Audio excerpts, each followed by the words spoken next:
رسوا شوي اسناد اسلامي امارت نږدې 1400 افغان ښځې بندیانې کړي او نیولې دي.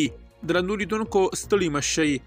د اسلامي امارت له معلوماتي مرکزونو څخه رسوا شوي اسناد ښیي چې اسلامي امارت د 1402 لمریز کال په اوږدو کې لږ تر لږه 352 افغان ښځې بندیانې کړي او 1080 نورې یې نیولې دي.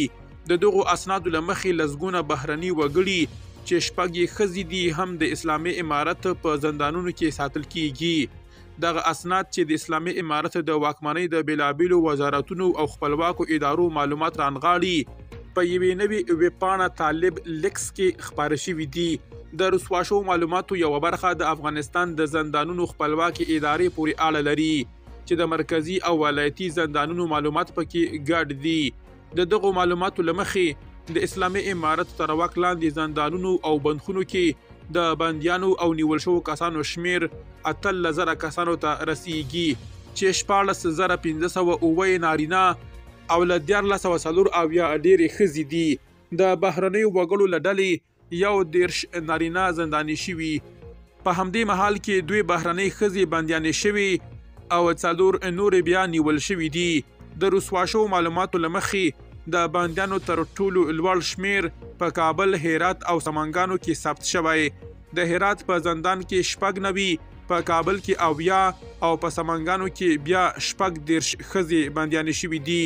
د نیول شوو ښځو شمیر هم په کابل، هرات او بلخ کې ډیر دی چې په کابل کې 209، په هرات کې 126 او په بلخ کې بیا 112 ښځې نیول شوي دي.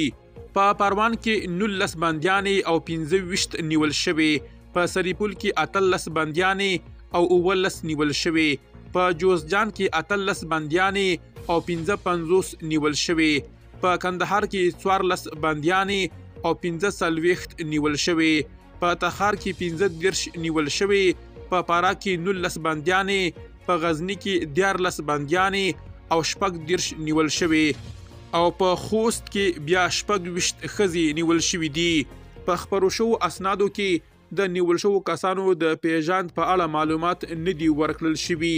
دغه نوملړ چې د 1402 لمریز کال د تلې د 14 نیټې پورې ترتیب شوی ښیي چې تر ټولو ډیر بندیان په کابل کې دي.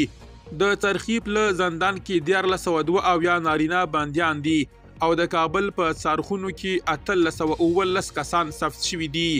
د اسلامي امارت له معلوماتي ځایونو څخه د دغو اسنادو رسوا کېدل د اسلامي امارت د استخباراتي امنیت لپاره یو مهم ګزار بلل کیږي، ځکه دغه ډله تل هڅه کوي چې د معلوماتو لاسرسی محدود او رسنۍ هم سانسور کړي. درنو لیدونکو له ملتیا مو مننه.